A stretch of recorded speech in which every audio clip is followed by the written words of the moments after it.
बहुत समय पहले की बात है। एक बड़ा राज्य था जहां सब कुछ था, सोना चांदी, ऊंचे महल, सुंदर बाग बगीचे। लेकिन उस राज्य की सबसे बड़ी पहचान उसकी रानी थी। लोग उसे प्यार से कहते थे बेशरम रानी। अब आप सोच रहे होंगे कि भला रानी बेशरम कैसे? बात यह थी कि उस रानी के मुंह में जो आता वही बोल देती थी।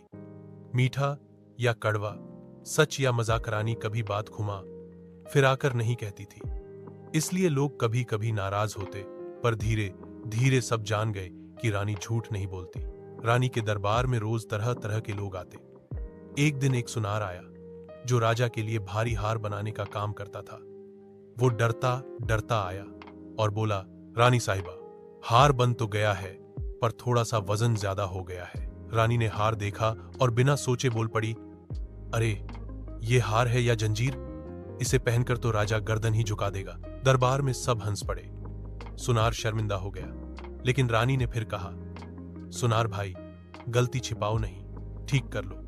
गलती बताने में शर्म नहीं होनी चाहिए। यही था रानी का अंदाज, बिना लाग लपेट, सीधा सपाट। फिर एक दिन महल में नए रसोइये आए। उन्होंने बड़े शौक से 56 भोग बनाए, लेकिन दाल में नमक कम था। राजा ने कुछ नहीं कहा, बाकी मंत्री भी चुप रहे। लेकिन रानी ने पहला निवाला मुंह में रखते ही बोल दिया, अरे ये दाल है या उबला पानी? नमक डालना भूल गए क्या? रसोइया सिर झुकाकर खड़ा हो गया, पर रानी ने मुस्कुराकर कहा, कड़वी बात सुनने से सीख मिलती है, डरने से नहीं। कल से ध्यान रखना। अब पूरे राज्य में यह मशहूर हो गया था कि रानी के पास जाओ तो सच सुनने को मिलेगा, चाहे वो मीठा लगे या ना लगे। राजा भी कई बार सोच में पड़ जाता। एक दिन उसने रानी से कहा, तुम इतनी सीधी साफ बात क्यों करती हो? दरबार में रिवाज है कि बातें घुमा फिर आकर कहीं जाती हैं। रानी ने हंसते हुए जवाब दिया, राजा जी, सच को घुमा फिरा के कहने से सच बदल थोड़ी जाता है। जो सीधी बात है वही असली राजधर्म है। एक बार तो ऐसी बात हो गई कि रानी की ये आदत पूरे राज्य की भलाई बन गई। हुआ यूं कि राज्य में एक साधु आया। उसने कहा कि उसके पास चमत्कारी दवाई है जो किसी भी बीमारी को ठीक कर सकती है। लोग लाइन में लग गए, पैसे देकर दवाई खरीदने लगे। रानी को बात अजीब लगी। उसने खुद साधु को बुलवाया और पूछा, तुम्हारी दवाई कितनी बीमारियां ठीक करती है? साधु बोला, रानी जी, आंख, पेट, सिर दर्द, जो चाहो।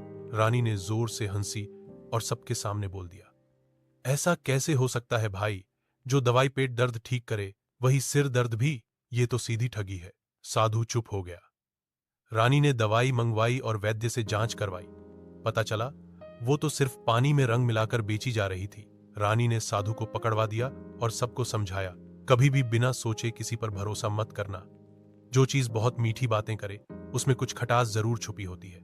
उस दिन के बाद राज्य में और भी सीधा नियम बन गया, झूठा कोई नहीं टिकेगा और सच को दबाया नहीं जाएगा। धीरे धीरे लोग बेशरम रानी को सच्ची रानी कहने लगे।